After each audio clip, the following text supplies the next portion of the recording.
नमस्कार, news nation के digital platform पर आप मुझे यानी अमृता को देख रहे हैं और आज की इस वीडियो में आप सभी का स्वागत है। बात करेंगे नूह मामले की, जिसकी तस्वीरें जब 2023 में सामने आई थी तो उसने सभी को हैरान परेशान कर दिया था और आज एक बार फिर से ब्रजमंडल जलाभिषेक यात्रा को लेकर पूरी तैयारी नूह में की गई है, जिसमें सुरक्षा को लेकर चाक-चौबंद इंतज़ाम किए गए हैं। अब सुरक्षा के लिहाज से वहाँ पर अगर पुलिस बल की तैनाती की बात की जाए तो एक बड़ी संख्या में पुलिस बल 2500 से ज़्यादा पुलिसकर्मी तैनात किए गए हैं और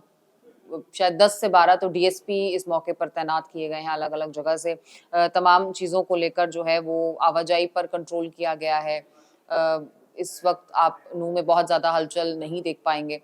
पुलिस की तमाम व्यवस्थाओं के बीच इंटरनेट सेवाओं को बंद किया गया है। इसके अलावा ड्रोन से भी पूरा सर्विलांस किया जा रहा है। ड्रोन के अलावा वहाँ पर जो है डॉग स्क्वाड का इस्तेमाल किया जा रहा है। तो हर तरीके से ये सुनिश्चित कर रहा है प्रशासन कि 2023 की वो तस्वीर जो है वो दोबारा से कहीं ना दोहराई जाए। आपको बता दें कि इस पूरे मामले को लेकर जो सतर्कता बरती जा रही है, उसमें सुरक्षा के लिहाज से, चेकिंग के लिहाज से, हर लिहाज से जो है वो नज़र रखी जा रही है और एक बड़ा पुलिस बल की तैनाती वहाँ पर आपको देखने को मिलेगी और इस जलाभिषेक यात्रा की बात करें तो 2023 की वो तस्वीर आपको याद होगी जब 2 समुदायों के बीच में ये पूरा मामला भड़क गया था और इसी यात्रा के दौरान हिंसा हुई थी और ऐसी हिंसा जो मेवात ने कभी नहीं देखी, क्योंकि एक ऐसा क्षेत्र बताया जाता है जिसे हिंदू भाईचारे और मुस्लिम भाईचारे के प्यार और उनके मेल मिलाप की उदाहरण और मिसाल के तौर पर लिया जाता रहा। लेकिन ये जो तस्वीरें सामने आई, इसे लेकर सब हैरान थे, सब परेशान थे और कितने दिनों तक नूह की वो तस्वीरें सबने देखी जिसमें नूह धधकता रहा, जलता रहा,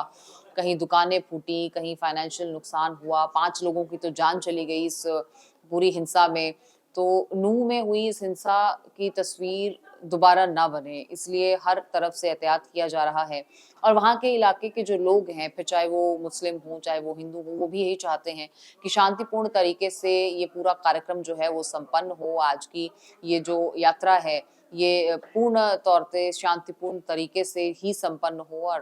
भाईचारे की एक मिसाल फिर से कायम की जाए और इसके लिए जो है वो पूरी व्यवस्था कैसे की गई है वो भी हम आपको बता देते हैं। दरअसल इस यात्रा के स्वागत के लिए कई स्टॉल्स लगाए गए हैं। बताया ऐसा जा रहा है कि 40 से ज़्यादा स्टॉल्स हैं और इसमें से 30 के आसपास तो स्टॉल्स जो हैं वो मुस्लिम भाईचारे की तरफ से लगाए गए हैं। अब आप इसी से अंदाज़ा लगाइए कि स्वागत किया जा रहा है दिल खोलकर और खुशी का इज़हार किया जा रहा है इस यात्रा के निकलने पर और एक बार फिर से वही कोशिश कि वो सौहार्द, वो प्रेम, वो मेल-मिलाप, वो भाईचारे की उस मिसाल को जो है वो फिर से कायम किया जाए। अब अगर इस यात्रा के शेड्यूल और रूट की बात की जाए तो आपको बता देते हैं, आज 12 बजे से इस यात्रा की शुरुआत नल्हड़ेश्वर मंदिर से शुरू हुई और फिरोजपुर झिरका शहर स्थित झिरकेश्वर मंदिर के लिए ये यात्रा यहाँ से रवाना होगी। 2 बजे ये यहाँ पहुँचेगी और उसके बाद झिरकेश्वर मंदिर से ये यात्रा जो है वो सिंगार गाँव के मंदिर में पहुँचेगी, जहाँ श्रृंगेश्वर मंदिर बताया जाता है, वहाँ के लिए उसके रवाना होना है। फिर शाम करीब 4 से 5 बजे इस यात्रा का समापन होना है और ये यात्रा में कई गणमान्य हस्तियाँ भी पहुँचेंगी, नज़र आएँगी, कई राजनीतिक हस्तियाँ भी इसमें शिरकत कर सकती हैं। स्थानीय कई वीआईपीज़ इसमें नज़र आ सकते हैं। इसके अलावा बताया जा रहा है कि कई महामंडलेश्वर और धर्मगुरु भी इस यात्रा में जो है वो हिस्सा ले सकते हैं। तो इसके चलते भी आप ये अंदाज़ा लगा सकते हैं कि अगर इतना वीआईपी मूवमेंट इस यात्रा के साथ-साथ होगा, तो ज़ाहिर है कि इन तमाम चीज़ों को लेकर एहतियात बरतना ज़रूरी है और 2023 की उस पूरी घटना को याद अगर करते हैं तो उसके लिहाज से भी सुरक्षा यहाँ पर बहुत ज़रूरी हो जाती है ताकि दोबारा से ऐसी कोई तस्वीर सामने ना आए, क्योंकि एक जगह पर अगर इस तरीके की हिंसा होती है तो फिर उससे जुड़े हुए कई ऐसे मामले एक के बाद एक सामने आते हैं और फिर वो पूरे देश में शांति व्यवस्था को कहीं न कहीं डिस्टर्ब करते हैं और वायलेंस की वो तस्वीरें सामने आती हैं जो कोई भी आम जनमानस देखना नहीं चाहता और इसीलिए यहाँ पर डीसी जो विश्राम कुमार हैं,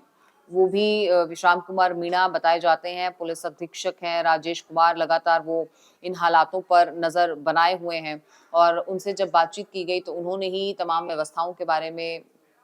बताया भी। कई पोर्टल्स पर इसकी भी जानकारी जो है वो सामने आई तो ये तमाम चीज़ें जब सामने आ रही हैं, तो ज़ाहिर है कि पुलिस की तरफ से पूरी व्यवस्था की गई है, स्थानीय प्रशासन पूरी तरह से चौकन्ना है। लोग यही चाहते हैं कि वो जो एक तस्वीर सामने आई 2023 में, वो दोबारा ना बने। वो जो एक ऐसा दाग लग गया है, उसे मिटाने की कोशिशें अब दोनों ओर से जो हैं, वो की जा रही हैं। तो इंटरनेट सेवाओं को भी इसीलिए बंद किया गया है, ताकि किसी भी तरीके की कोई भी ऐसी अफ़वाह ना फैलाई जाए। और लोगों से भी यही अपील है कि अगर आप कुछ सुनते हैं या कुछ व्हाट्सएप यूनिवर्सिटी पर मैसेजेस आपको फॉरवर्ड किए जाते हैं, उन मैसेजेस को बिना सोचे समझे आप आगे जो है वो रीसेंड ना करें, जब तक आप उसकी पुष्टि नहीं हो जाती है। तो इन तमाम चीज़ों को रोकने के लिए ही इंटरनेट सेवाओं को भी बंद किया गया है, ताकि कोई भी ऐसी तस्वीर ना दोहराई जा सके जो 2023 में बनी थी। कोई भी ऐसी अशांति का माहौल ना बने, कोई भी जान ना जाए, और ये जो यात्रा है, ये शांतिपूर्ण तरीके से ही पूरी हो, संपन्न हो। तो 12 बजे से इस यात्रा की शुरुआत हो चुकी है, और तकरीबन शाम के 5 बजे तक इस यात्रा का समापन होगा।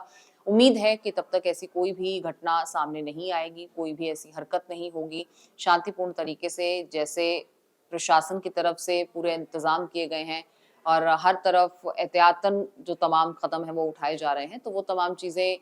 देखते हुए, समझते हुए यही उम्मीद है कि ऐसी कोई भी अप्रिय घटना नहीं घटेगी, जिससे देश में एक बार फिर से कोई ऐसी अ, अफ़वाहें फैलें या ऐसी अशांति का माहौल बने, जो आगे आने वाले समय में आम लोगों को परेशान करे।